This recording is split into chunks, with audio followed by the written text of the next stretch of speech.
HMPV virus విషయంలో ఆందోళన చెందాల్సిన అవసరం లేదని ఏపీ హెల్త్ మినిస్టర్ సత్యకుమార్ తెలిపారు. గత 4 రోజులుగా ఈ కొత్త వైరస్ విషయంపై సమీక్షలు చేస్తున్నట్లు తెలిపారు. ఐసీఎంఆర్ ప్రకారం ఈ హెచ్ఎంపీవీ వైరస్ వల్ల ప్రస్తుతానికి ఎలాంటి ఇబ్బంది లేదని మంత్రి తెలిపారు. సేఫ్టీ ప్రోటోకాల్ని రిలీజ్ చేస్తామని, వీడీఆర్ఎల్ ఐసీఎంఆర్ ల్యాబ్లు రెడీ చేస్తున్నామని మంత్రి సత్యకుమార్ వివరించారు. నేను నిరంతరం 4 రోజులుగా వీటి మీద సమీక్షలు నిర్వహిస్తున్నాం. కేంద్ర ప్రభుత్వంతో కూడా మాట్లాడుతున్నాం. ముఖ్యంగా ఐసీఎంఆర్ జనరల్ అడ్వైజరీ ఇచ్చింది, కానీ ఇవాళ 2 కేసులు ఉన్నట్టుగా బెంగళూరులో నిర్ధారించింది.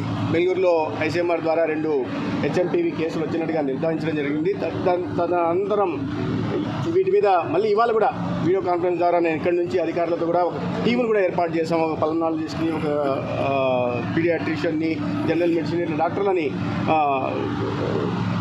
ఒక టీంని ఏర్పాటు చేసి వాళ్ళతో కూడా నిష్ణాతులతో చర్చించడం జరిగింది.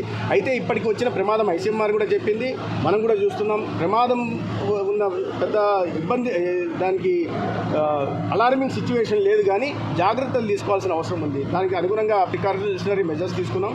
ఇవాళ కూడా ఒక సేఫ్టీ ప్రోటోకాల్ని కూడా రిలీజ్ చేసే ప్రయత్నం చేస్తున్నాం. అదేవిధంగా ఈ వస్తే యాంటీవైరల్ డ్రగ్స్ నిల్వల గురించి కానీ డ్రగ్ హౌసెస్లు పెట్టాలన్న విషయం, అదేవిధంగా పీసీఆర్ టెస్టులు చేయడానికి కూడా మల్టీప్లెక్స్, యూనిప్లెక్స్ టెస్టులు చేయాల్సిన అవసరం ఉంటుంది.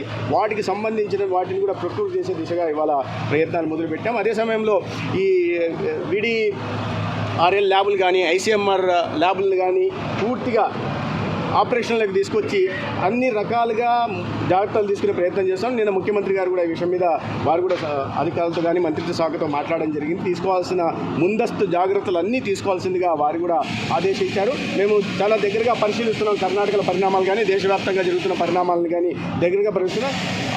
ఆరోగ్య వైద్య శాఖ అప్రమత్తంగా ఉంది. ప్రజల ఆరోగ్య సంరక్షణ బాధ్యత తీసుకుని ఈ హెచ్ఎంపీవీ వైరస్ ఆంధ్రాలో పెద్దగా ప్రభావం చూపకుండా జాగ్రత్తలు తీసుకుంటాం.